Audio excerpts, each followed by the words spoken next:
Le sang très précieux de Jésus-Christ nous purifie dans le sacrement de la pénitence.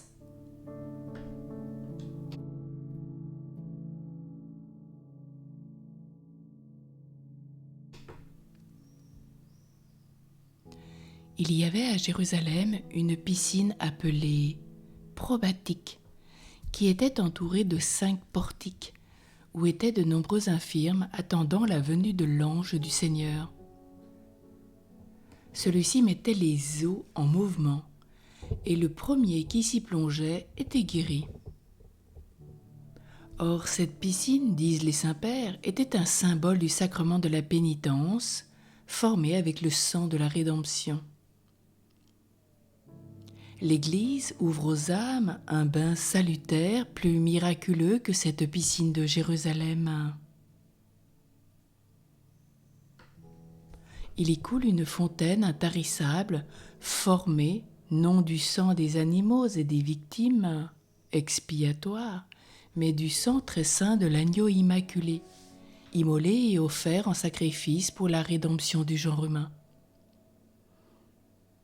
Ce sang offre avec la piscine des Hébreux cette différence que dans cette dernière, un seul infirme était guéri au contact des eaux miraculeuses mises en mouvement par l'ange du Seigneur.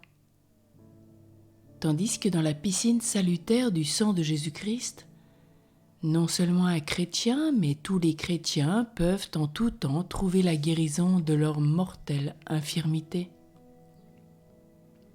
Que faut-il pour l'obtenir ? Rien d'autre que de le vouloir efficacement. « Voulez-vous être guéri ?» dit le Seigneur à ce malade de la piscine probatique. Il le répète à chaque pécheur. Le pécheur, que répond-il ? Il gémit. Combien y en a-t-il parmi nous qui aimons mieux gémir dans leur souillure que de se purifier dans ce bain salutaire ?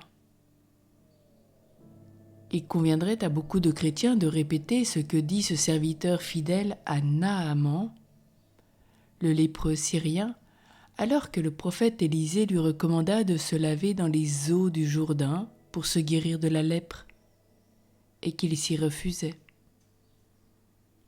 Premier livre des Rois, chapitre 5, verset 13. Si le prophète t'avait commandé une chose difficile, tu aurais dû la faire. À plus forte raison, dois-tu lui obéir, quand il t'a dit de te laver pour être guéri. Ainsi, si le Seigneur nous avait commandé de recouvrer la santé de notre âme au prix de notre sang, nous devrions le faire. Combien avec plus de raison encore devons-nous lui obéir quand il nous commande seulement de nous laver dans le sang de Jésus-Christ par la pénitence sacramentelle ? C'est là le Jourdain. Nous devons nous y laver pour être purifiés de la lèpre du péché. Nul n'étant pur de souillure, la source qui coule des blessures sacrées du Seigneur est nécessaire à tous. Dès que le péché est confessé au prêtre avec un vrai repentir et que les paroles de l'absolution sacramentelle ont été prononcées, l'âme est purifiée. Immense libéralité de mon Sauveur. À quel point en est venu votre amour ? Nous laver avec votre propre sang ? Qui donc refusa d'aller plonger ses fautes dans cette mer inépuisable de votre très précieux sang qui fera disparaître toutes nos infirmités ?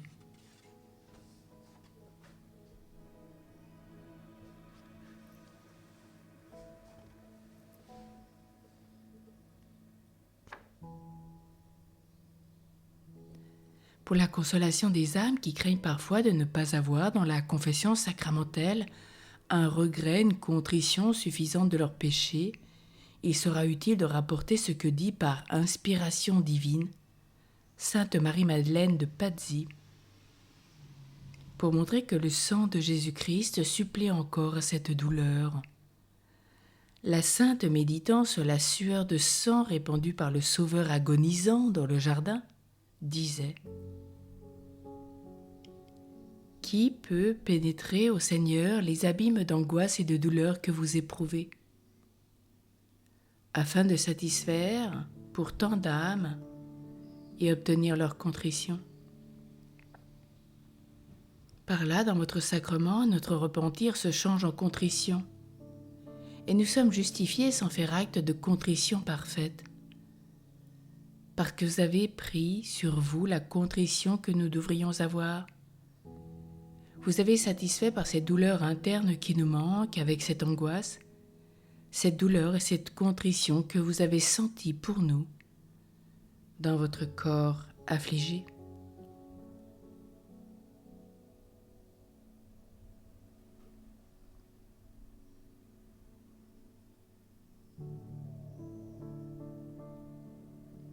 Prions. Mon Jésus, je vais sans retard à cette bienfaisante fontaine, et quoique je me voie souillé de bien des fautes, cependant en me plongeant dans cette mer inépuisable de miséricorde, j'ai la confiance que mon âme sortira purifiée, puisque telle est l'assurance que vous me donnez par le prophète. Venez, nous rappelle Isaïe au chapitre 1, verset 18. Venez et plaidons, dit l'Éternel. Si vos péchés sont comme l'écarlate, ils deviendront blancs comme la neige. S'ils sont rouges comme la pourpre, ils deviendront comme la laine. De même que quelques gouttes d'eau dans une vaste mer sont aussitôt absorbées par les vagues, il en sera ainsi de nos fautes jetées dans la mer immense de votre très précieux sang, qui seront aussitôt effacées. L'âme plongée alors dans ces eaux de miséricorde en sortira nette et purifiée. Donne-nous, ô Jésus, une vive douleur, un sincère repentir et contrition, afin que nous puissions nous unir à ta douleur et unir nos douleurs à ton sang, et qu'avec un cœur contrit et humilié, nous puissions recevoir la rémission de nos péchés. Faites que nous guérissions les blessures de nos pauvres âmes, qu'il en soit ainsi. Et comme tout au long de ce jour, pouvons-nous répéter avec sœur Faustine, et particulièrement à l'élévation du précieux sang de Jésus. Ô et sang qui avait jailli du cœur de Jésus, comme source de miséricorde pour nous, j'ai confiance en toi.